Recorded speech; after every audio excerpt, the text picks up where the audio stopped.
Chapter 13. The Line Between Human and Dog.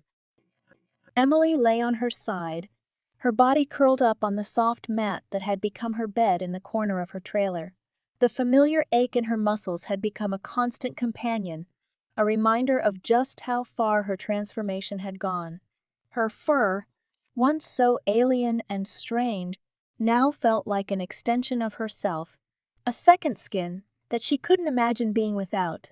She could feel the subtle rise and fall of her chest as she breathed, the way her paws twitched slightly in response to the faint sounds outside the trailer.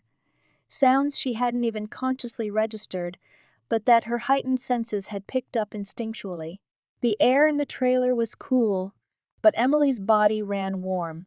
Her fur helped insulate her from the cold, but the heat pulsing inside her felt different. It wasn't just physical exhaustion or the lingering effects of the day's work. It was something deeper, something primal. She couldn't quite put her finger on it, but it gnawed at her, a low, constant hum in the back of her mind. What am I becoming? The thought surfaced again, unbidden, as it had so many times over the past few weeks. But this time, it felt different.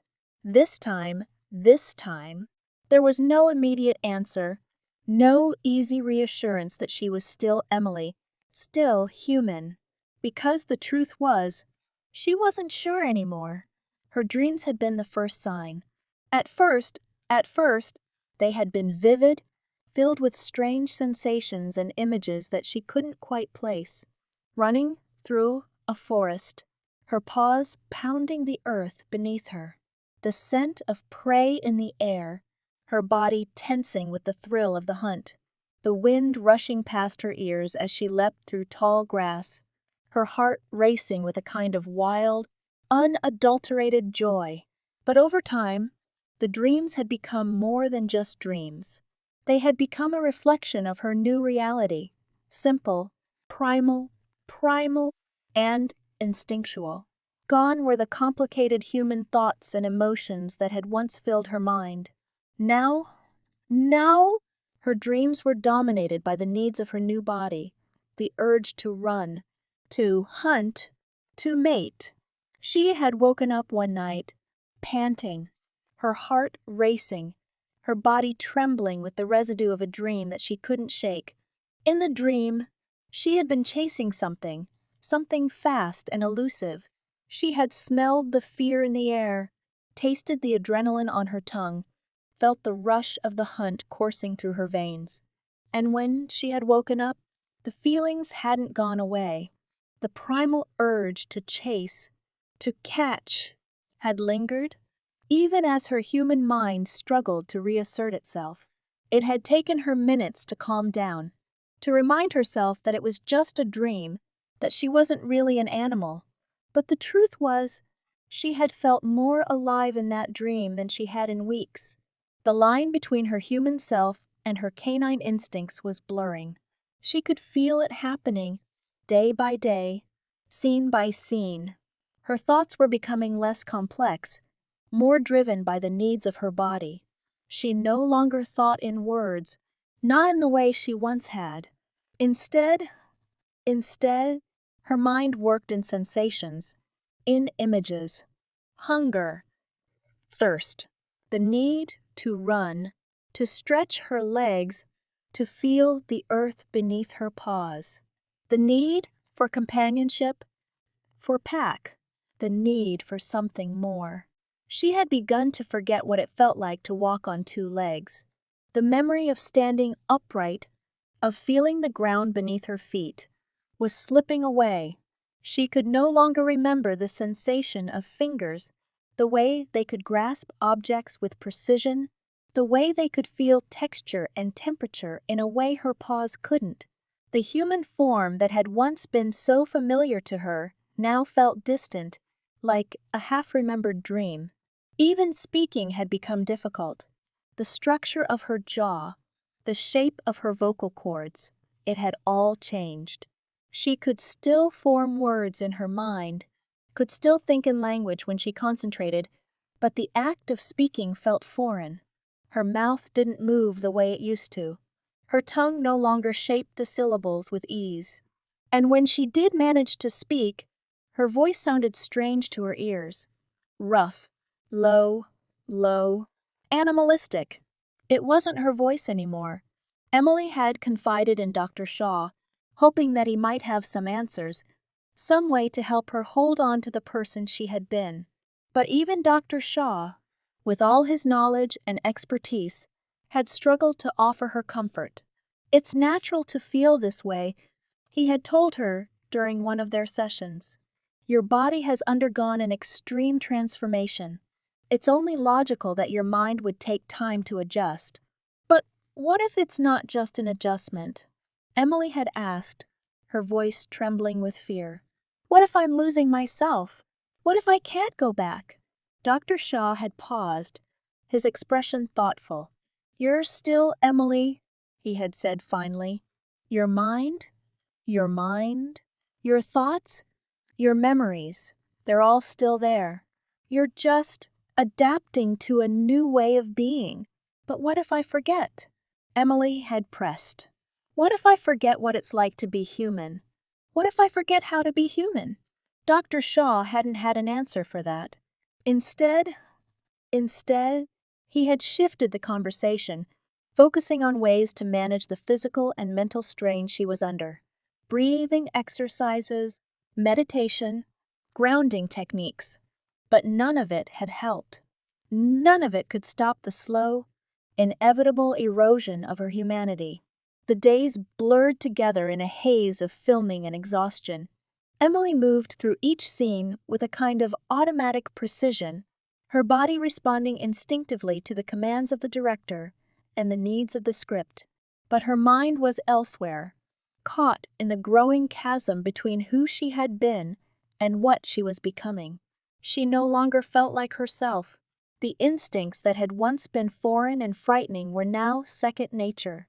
She moved with the grace and agility of a dog, her senses constantly attuned to the world around her. She could smell the subtle changes in the air, hear the faintest rustling of leaves, see the world in vivid detail, and it was all becoming normal. It scared her. One day, after a long and grueling scene, Emily found herself sitting by the edge of the set, her body limp with exhaustion. The other dogs were nearby, their handlers keeping them in check as the crew moved about, preparing for the next shot. Emily watched them, her amber eyes tracking their movements. They were so free, so simple. They didn't have the burden of human thoughts or emotions weighing them down. They lived in the moment, driven by instinct and need. And for the first time, Emily envied them. She envied their simplicity, their freedom. And in that moment, a quiet, terrifying thought whispered through her mind. What if I let go? What if she stopped fighting it? What if she stopped trying to hold on to her human self and just let go? What if she embraced the instincts, the primal urges, the animal inside her? Would it be so terrible? The thought lingered with her, even as she left the set that day and returned to her trailer. It was a dangerous thought, one that she knew she shouldn't entertain, but it was there, gnawing at the edges of her mind, refusing to be ignored. What if I let go? The dreams continued, more vivid and primal than ever. She dreamed of running through the woods, her paws pounding the earth beneath her, the scent of prey filling her nostrils. She dreamed of hunting, of chasing down her target with single-minded focus, her body moving with a kind of grace and precision that felt effortless. She dreamed of mating, of the raw, physical need that consumed her, driving her to seek out a partner, to fulfill the primal urges that pulsed through her veins. And each time she woke, the line between dream and reality felt thinner. Each time, it took her longer to remember that she was still Emily, that she was still human. But was she? One night, after another vivid dream, Emily woke to find herself standing in the center of her trailer, her body tense, her breath coming in short, rapid gasps. Her muscles ached, her skin tingled with the remnants of the dream, and for a moment, she didn't know where she was. She didn't remember how she had gotten there, didn't remember waking up or moving. All she knew was that her body had acted on its own, driven by instincts she couldn't control. She stood there, panting, her mind racing, and for the first time, she realized how close she was to the edge, how close she was to losing herself completely. The next day, Emily confided in Paul. They sat together in her trailer, the air between them thick with tension. Paul had been one of the few people who had stayed by her side throughout the entire process. He had seen the transformation, had watched as she slowly became something else. And yet, he had never judged her. He had never treated her as anything other than Emily. But now, as she sat there, her body hunched over, her paws resting on the floor, she felt more distant from him than ever. "I don't know who I am anymore," she admitted, her voice low and rough. "I don't remember what it feels like to be human." Paul's face tightened, his expression filled with concern.